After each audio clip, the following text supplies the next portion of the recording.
मेरे प्यारे दोस्तों, मेरे प्यारे भाइयों, तो मैं आपके सामने फिर कुछ ज्ञान की बातें लेके आ रहा हूँ। और आज मैं आपको जो विवेक देने जा रहा हूँ वो परम विवेक है। आप उस विवेक के सहारे सत्य और असत्य का जो निर्णय है बहुत ही अच्छी तरह कर सकोगे, अगर आप विचारशील हो तो, अगर आप सच में विवेकी हो तो। क्योंकि जो विवेकी होता है वो केवल एक सैन की ज़रूरत होती है उसको। वो कोई मूर्ख नहीं होता है कि उसको 100 बार समझाया जाए। जो विवेकी होता है वो सत्य और असत्य को एक ही बार में परख लेता है कि असल में सत्य और असत्य क्या है। बस एक इशारे की ही कमी होती है विवेकी की ज़िंदगी में। वो इशारा मिला नहीं और उसका विवेक जागा नहीं, उसी वक्त जाग जाता है। तो दोस्तों, आज बात करेंगे सतगुरु कबीर साहब की देह के ऊपर और उनके विदेह स्वरूप के ऊपर। क्योंकि लोगों में बहुत ज़्यादा भ्रम आ चुका है कि कबीर साहब भी कोई शरीर है, वो भी किसी लोक में कोई नूरी तत्व का शरीर है जो अरबों खरबों युगों तक कायम रहता है और उसके बाद वो भी नष्ट हो जाता है। कुछ भ्रमणा लोगों ने, अज्ञानियों ने फैला दी है। लोगों के मनों में ये बात बैठ गई है और बड़ा अच्छा घर कर गई है ये कि कबीर साहब भी कोई ऐसा शरीर है जैसा जो लाखों करोड़ों साल रहता है, अरबों साल रहता है सतलोक में, उसके बाद वो भी नष्ट हो जाता है। तो दोस्तों, मैं आपसे एक बात पूछना चाहूँगा कि जो नूरी तत्व का जो कबीर साहब का जो शरीर बताया गया है आप लोग को, उसकी बहुत बहुत बहुत ज़्यादा उम्र है। मैं मान गया, आपने बोला मैं मान गया, ठीक है। मुझे इतना बताया जाए केवल कि जब वो शरीर यहाँ पे आएगा तो क्या उस शरीर के गुण बदल जाएंगे? जैसे सोना आपके घर में पड़ा है, वो सोना 24 कैरेट का है। आपके पास 24 कैरेट के सोने के बिस्कुट है, मान के चलो एक बिस्कुट है। आप वो 24 कैरेट का बिस्कुट कहीं भी ले जाओ, आप चाहे अपने देश में ले जाओ, चाहे आप अमेरिका में ले जाओ, चाहे जापान में ले जाओ, क्या वो देश के हिसाब से उसके गुण बदल जाएंगे? क्या वो 24 कैरेट से 22 कैरेट रह जाएगा या 20 कैरेट हो जाएगा? आप विवेक लगाओ, विचार करो, ऐसा कभी नहीं होगा। तो जब वही नूरी तत्व जो बोला गया, प्रकाश पुंज का जो तत्व कबीर साहब का बोला गया कि शरीर है, वो सतलोक में अरबों खरबों साल तक जीवित रहता है, उसके बाद वो खत्म हो जाता है। तो वो तत्व यहाँ 3 लोक में आने के बाद 120 साल में कैसे बूढ़ा हो गया? कैसे बाल सफ़ेद हो गए? कैसे बुजुर्ग हो गए? ये इसका जवाब आपको नहीं दिया जाएगा। आप पूछोगे भी तो आपको कोई नहीं बताएगा, क्योंकि इसका कोई जवाब नहीं होगा उनके पास। इसलिए दोस्तों, आपने खुद विवेक करना है, क्योंकि आप इतने भी मूर्ख नहीं हो कि हर बात आप किसी से पूछो। आपको परमात्मा ने बुद्धि दी है, आप भी तो कोई किसी काम लगाओ उस बुद्धि को। नहीं तो जानवर देख लो, जानवर बिना बुद्धि के घूम रहे हैं। भाई, आप जानवर तो नहीं हो ना, आप तो इंसान कैटेगरी में हो। आपको विवेक दिया है, बुद्धि दी है, इसीलिए दी है ताकि आप सत्य असत्य का निर्णय करो। इसलिए नहीं दी है कि आप छोटी छोटी बात भी किसी से पूछ के करो, क्योंकि अगर छोटी सी बातें भी अगर किसी से पूछ के करोगे तो आप उसके गुलाम हो गए, आप गुलामी में चले गए। आप अपनी बुद्धि को साइड में रख दिया है और दूसरे की बुद्धि से काम कर रहे हैं। अब दूसरे की बुद्धि जैसे आपको चाहेगी वैसे नचाएगी। इसलिए दोस्तों, अपनी बुद्धि पे विश्वास करो। परमात्मा ने आपको भी वो दात बख्शी है जो बाकियों को बख्शी है, क्योंकि वो कभी किसी के साथ भेदभाव नहीं करता। वो कभी किसी के साथ भेदभाव नहीं करता, लेकिन आपने कैसे बुद्धि को यूज करना है ये आपने देखना है। कितना विवेक आप जगा सकते हो ये आपने देखना है। मेरा काम है आपको विवेक देना और आपका काम है मेरे विवेक पे अपना विवेक लगाना। बस यही 2 काम है। मैं आपको विवेक दूंगा और आप मेरे विवेक पर अपना विवेक लगा के ये जानोगे कि सत्य क्या है और असत्य क्या है। बस इतना भी अगर आपने काम कर लिया तो वो सत्य आपसे दूर नहीं है। हाँ, ये सच है दोस्तों कि हमारे देश की ये विडंबना है कि हमारे देश में ऐसे ऐसे गुरु घंटाल आ गए हैं जिन्होंने भक्ति को मस्ती बना के रख दिया है। जो आपको तो बड़ी बड़ी बातें करेंगे, माया से दूर रहो, काम क्रोध से दूर रहो, और खुद उसमें लिप्त रहेंगे। आपको कहेंगे कि ज़्यादा पैसे दिमाग खराब कर देते हैं, और वही गुरु सत्संग करने के 5-5, 10-10 लाख रुपए और पता नहीं क्या क्या आपसे मांगेंगे। तो दोस्तों, ये सच में एक विडंबना है। इस प्रथा को हमने खत्म करना है, लेकिन 5 उंगलियां एक सी नहीं होती हैं दोस्तों। अब कोई कहे कि सब संत चोर हैं, सब संत डाकू हैं, तो भाई ऐसा भी नहीं है। कबीर साहब ने क्या किसी से मांगा? मुझे बताओ। वो तो क्या क्या कहते हैं, कहें कबीर कुछ उद्यम कीजिए, आप खाओ दूजों को दीजिए। वो तो कहते कुछ काम करो। वो तो चरखा काटते रहे, अपना कपड़ा बुनते रहे। तो आप उनको उनके साथ शामिल नहीं कर सकते हो कि जो चोर उचक्के हैं, जो गुरु हैं, पाखंडी हैं। अब नानक साहब का लगा लो आपने, नानक साहब ने किससे क्या मांग लिया बताओ, कितने लोगों से चंदा इकट्ठा कर लिया बताओ। ऐसा नहीं होता। देखो वो समय कुछ और थे। उस समय कोई कारें नहीं थी, कोई बस नहीं थे, नानक साहब पैदल जाते थे। ठीक है, जो मिल जाता था, कोई सत्संगी सत्संग करते थे, जो ईमानदार होता था उसके घर खाना भी खा लेते थे वो, क्योंकि उन्होंने प्रचार किया। कहाँ कहाँ जाके प्रचार किया बताओ। अगर वो कोई नौकरी करते तो क्या वो प्रचार कर पाते? खेती बाड़ी करते थे तो क्या खेत वो सिर पे उठा के लेके गए थे क्या, कि वो खेती भी करते और प्रचार भी करते? देखो दोस्तों, समय के बदलने के साथ स्रोत भी बदल जाते हैं, इसको हमेशा समझना है दोस्तों। आज आपने मान लिया कि मुझे ज्ञान हो गया, ठीक है, और आज हमारे हाथ में मोबाइल भी है, इंटरनेट भी चल रहा है। आप अपनी ही बात लाखों लोगों को बता सकते हो यूट्यूब के द्वारा। दोस्तों आज बता सकते हो ना। अगर आज से 100 साल पहले आपको ज्ञान हो गया होता तो आप क्या करते होते बताओ। आज आपके मन में प्रचार करने का जो इच्छा प्रकट हो गई कि नहीं, जैसे बाकी लोगों को जो आत्मज्ञान होता है वो इस दुनिया को छोड़ के चले जाते हैं, लेकिन मेरे मन में आया कि मैं प्रचार करूं और मैंने यूट्यूब पे चैनल बना लिया। दोस्तों आज इसलिए बना लिया क्योंकि आज ये सुविधाएं हैं। अगर 100 साल पहले आपको ये आत्मज्ञान हो गया होता, आप समझ रहे हो मैं किसके लिए बोल रहा हूं, उन आत्मज्ञानियों के लिए बोल रहा हूं जो स्वयंभू आत्मज्ञानी बन जाते हैं। तो अगर उनका 100 साल पहले अगर उनको आत्मज्ञान हो गया होता और वो लोक कल्याण के लिए निकलते घर से, तो दोस्तों वो क्या करते आज बताओ। आज तो अपना बिजनेस है, पैसा आ रहा है, यूट्यूब भी है, चैनल भी है, लोगों तक बात भी पहुंच रही है। अगर 100 साल पहले वो करना चाहते प्रचार तो कैसे करते? क्या वो घर से बाहर नहीं निकलते? अगर वो नौकरी भी करते, बिजनेस करते और प्रचार करते तो कितनी दूर चले जाते? रोज उनको घर वापस आना पड़ता शाम को, क्योंकि सुबह उन्होंने दफ्तर भी जाना है। आप सोचिए दोस्तों, क्योंकि सोचने में टैक्स नहीं लग रहा है, सोचने में पैसे नहीं लग रहे हैं। आप सोचो केवल कि आज आपको अगर कोई अच्छा लग रहा है कि वो प्रचार कर रहा है और कुछ ले भी नहीं रहा है, बहुत अच्छी बात है कि कुछ नहीं ले रहा है, अच्छी बात है। ये क्यों नहीं ले रहे हैं ये भी मैं आपको बताऊंगा। तो अगर आप उस वक्त प्रचार करना हो आपने, जब सुविधाएं नहीं थी, तब आपको घर बार छोड़ना ही पड़ता, वरना आप ज़्यादा से ज़्यादा 10 किलोमीटर, 20 किलोमीटर, 30 किलोमीटर से आगे नहीं निकल पाते। समझने वाली दोस्तों बात है। और अगर बाबा नानक की तरह आप प्रचार करते गली गली, शहर शहर घूम के, तो आपको पैसों की जरूरत पड़ती। ऐसा नहीं है कि नहीं पड़ती। तो पैसा कहाँ से आता? या तो आप खुद अपना कमाते 5, 7, 10 साल, और जो इकट्ठा होता उसको खर्चते, और मेरे ख्याल से वो 2, 3, 5 साल में वो भी खर्च हो जाता पूरा, क्योंकि आप जब कमा के दोबारा नहीं कमाओगे तो जो इकट्ठा किया वो खत्म हो जाएगा। तो उसके बाद एक ही जरिया रह जाता है कि आप सेवा लो, अपने लिए मत लो। कबीर साहब ने इसको भी बोला है कि सेवा किस तरह की होनी चाहिए। कबीर साहब कहते हैं, मर जाऊं मांगू नहीं अपने तन के काज, परमारथ के काज में मोहे न आवे लाज। इस वाणी को आपने समझना है कि वो गुरु त्याग देने योग्य है जो अपने लिए पैसा मांगता है।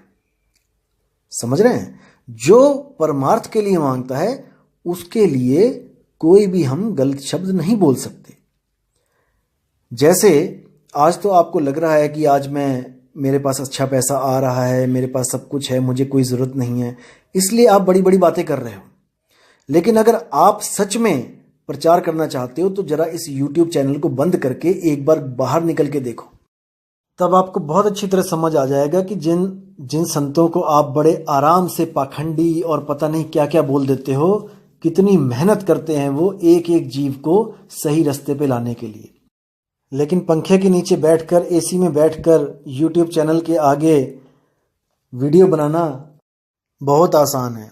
संतों को गालियां देना बहुत आसान है। संतों को मूर्ख बोलना बहुत आसान है।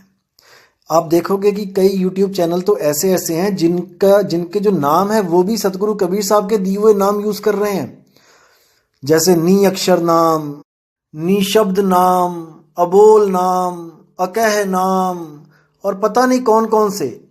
मतलब जो कबीर साहब ने आके बताया इस दुनिया को कि वो नी अक्षर है, वो अकह है, वो अनाम है, उनको ही कह रहे हैं लोग कि वही नहीं जानते उसके बारे में।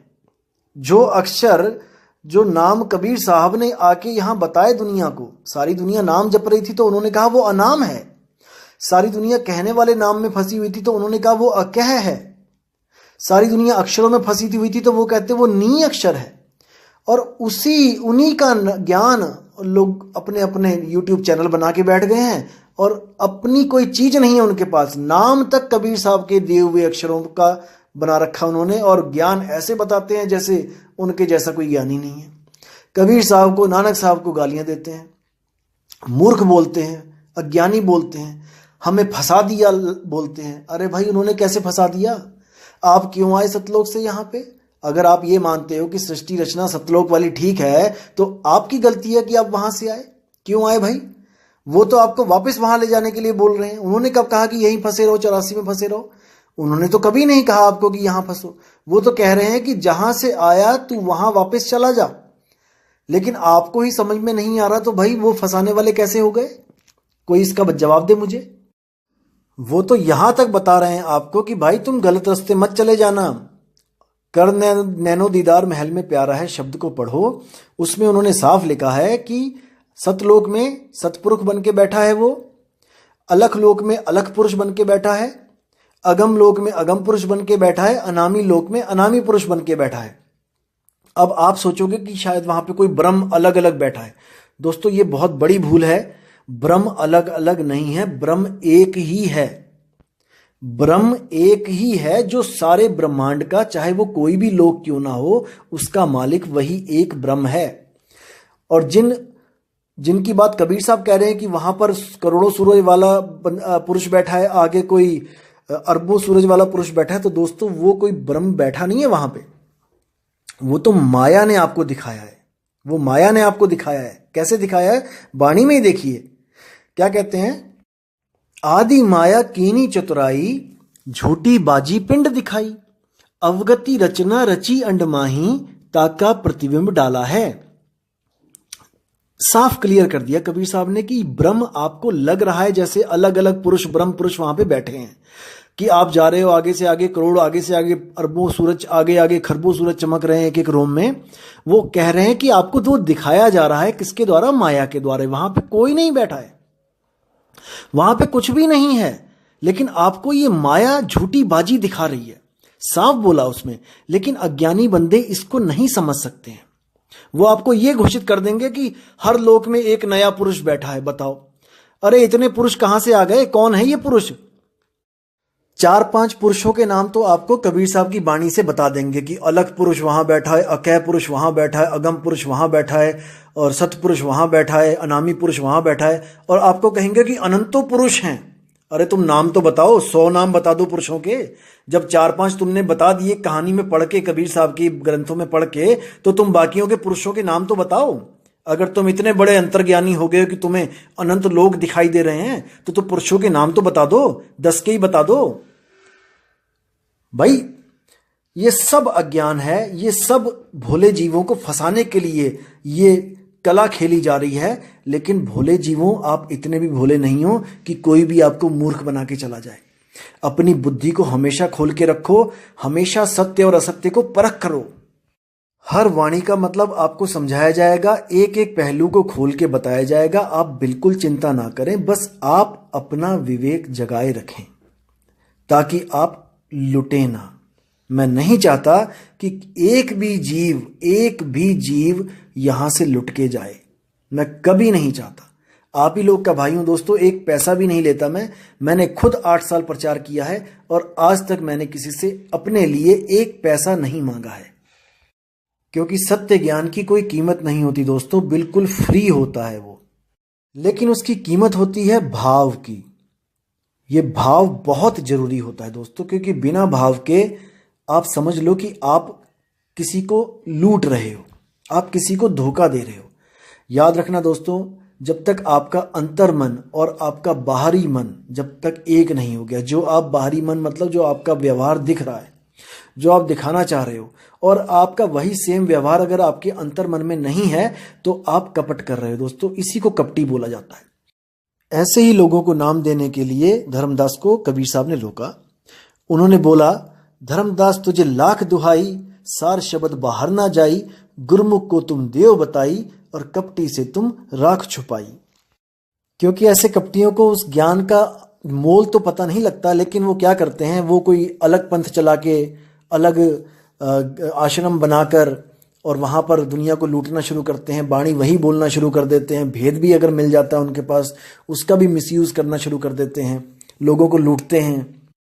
इसलिए धर्मदास को बोला कि धर्मदास परखो, कोई भी शिष्य आपके पास आता है उसको सीधे सार शब्द मत बताओ। कबीर साहब ने बोला धर्मदास को कि जब तक परख नहीं होगी। दोस्तों, आज अगर हम स्कूलों में बच्चे अपने डालते हैं तो वहां पे भी तो परख हो रही है, वहां पे भी तो एंट्रेंस एग्जाम हो रहा है। अगर आप वहां पे जाके भिड़ जाओ कि आप क्यों एंट्रेंस एग्जाम ले रहे हो, क्यों बच्चों को परख कर रहे हो, बच्चों की एडमिशन दो सीधे, कहने का मतलब सीधे नाम दो, आप क्यों दोबारा दोबारा आश्रम पे बुला रहे हो, तो दोस्तों वहां पे आपकी दाल नहीं गलेगी। यहाँ तो आपको बड़ा अच्छा लगेगा, गुरुओं के लिए तो आपको बड़ा अच्छा लगेगा कि आप जाओ और सीधे नाम मिल जाए।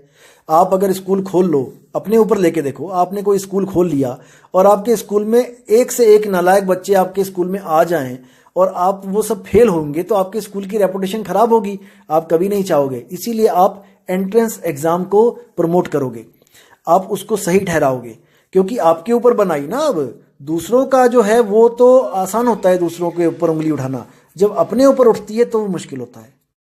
इसीलिए धर्मदास जी को बोला गया, प्रथमे शिष्य होवन जो आई, ताको पान देव तुम भाई, जब देखो तुम दृढ़ता ज्ञाना, ताको कहो शब्द परवाना, शब्द माही जब निश्चय आवे, ताको ज्ञान अगाध सुनावे।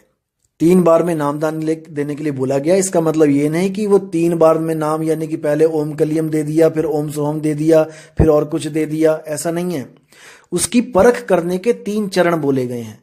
सबसे पहले तो ये देखो कि जब वो आता है तो उसकी बुद्धि विवेक कितनी है, वो आपके पास आया क्यों है, वो नाम क्यों लेना चाहता है, क्या उसको कोई शारीरिक बीमारी दूर करनी है, क्या उसके घर में कलेश है उसको ठीक करना चाहता है, या वो आमदनी कम है, व्यवसाय नहीं चल रहा है, उसको बढ़ाने के लिए आया है। पहले इसकी परख करो कि वो आया क्यों है, क्योंकि ये हीरा है दोस्तों, ये सबको नहीं दिया जाता, ये सबके लिए नहीं बना है, ये केवल उसके लिए बना है जिसको इसकी कीमत पता है। इसलिए हर चेले की परख की जाती है कि वो नाम क्यों लेना चाहता है। उसके बाद उसको नामदान दिया जाता है, और वो नाम सीधे सार शब्द नहीं होता है, वो नाम 52 अक्षरों के नाम होते हैं जिनको जपने के लिए बोला जाता है। उसको क्यों दिया जाता है, क्योंकि अभी उसकी बुद्धि में इतना विवेक नहीं होता कि वो इन बातों को समझ सके कि वो अनाम है, वो अकह है, वो नी अक्षर नाम है। तो उसको बोला जाता है कि आप सत्संग में आते रहो या फिर आप सत्संग सुनते रहो, ऑडियो के द्वारा, वीडियो के द्वारा, या किसी सत्संगी भाई से जो अपनी बात करके, अपना सत्संग करके, किसी किताबों द्वारा आप सत्संग करते रहो और आप समझने की कोशिश करते रहो कि वो सार शब्द क्या चीज़ है, जिसको प्राप्त करने से आपके सारे जंजाल छूट जाते हैं। तो सबसे पहले जो आपको नाम मिला 52 अक्षरों का, वो आपका पहला चरण हो गया। उसमें बोला है कि बालक सम ज्ञान, जिसका बालक जैसा ज्ञान है उसको पहले जपने वाले नाम दे दो। उसके बाद दूसरा चरण जो होता है वो होता है आपको जब सत्संग में ये बताया जाता है बार बार कि वो नाम बोलने लिखने पढ़ने में नहीं आता है, जो आपको नाम दिया है वो सार शब्द नहीं है, ये भी बताया जाता है साथ के साथ। तो इतना ज्ञान जब उस बालक को हो जाता है तो उसका दूसरा चरण भी कंप्लीट हो जाता है। उसके बाद तीसरे चरण में उसी शिष्य को सार शब्द दिया जाता है और उसके जो पुराने वाले नाम होते हैं उसको छुड़वा दिया जाता है। एक छुड़ाए एक लखाए, जो सार शब्द दिया जाता है वो कोई नाम नहीं होता, वो कोई शब्द नहीं होता, वो आपका निज स्वरूप होता है। आपको बताया जाता है कि असल में आप हो कौन और आप कहां पर हो। दोस्तों, आप कहां हो और आप कौन हो, यही वो निज ज्ञान है जिसको कबीर साहब कहते हैं, आपा खोए आपको चीने तब पावे पद निर्वाणा। आपा खोए यानी कि आप जिसको आज तक ये समझ के बैठे थे कि मैं हूं, जैसे आप आज तक ये समझ के बैठे हो कि मैं तन हूं और थोड़ा सा ज्ञान मिल जाए तो आप ये समझ जाते हो कि मैं मन हूं। लेकिन असल में क्या है कि ना मैं तन हूं ना मैं मन हूं, मैं तो इन दोनों को चलाने वाला हूं, मैं इन दोनों की उत्पत्ति का कारण हूं, मैं चेतन हूं, मैं परम चेतन हूं। जब तक आप इसको नहीं समझोगे, जब तक आपको इस तन और मन से छुटकारा नहीं मिल सकता। तन और मन दोस्तों दोनों जड़ हैं और चेतन ये जीव और इसका शुद्ध रूप जो है वो आत्मा है। इसको समझना है। जड़ चेतन का करे निबेड़ा, कहे कबीर सो हंस है मेरा। जब जड़ तन और जड़ मन को जब हम अलग कर देंगे तो जो बचेगा वो मैं हूं, वही मैं जीव हूं। और उसी जीव के शुद्ध स्वरूप को चेतना, आत्मा, परमात्मा कहते हैं। तो दोस्तों, इसी के साथ मैं ये सत्संग यही समाप्त करता हूं और बहुत जल्दी आपके पास एक नई ऑडियो के साथ आऊंगा और आपके विवेक को जागृत करूंगा। तब तक के लिए दोस्तों आज्ञा दें। जय गुरु बंदी छोड़ कबीर साहिब, जय हो मदन साहिब की, जय जय सतगुरु वैराग साहिब जी की, सभी संतों की जय हो। साहिब बंदगी सतनाम। मेरे प्यारे दोस्तों,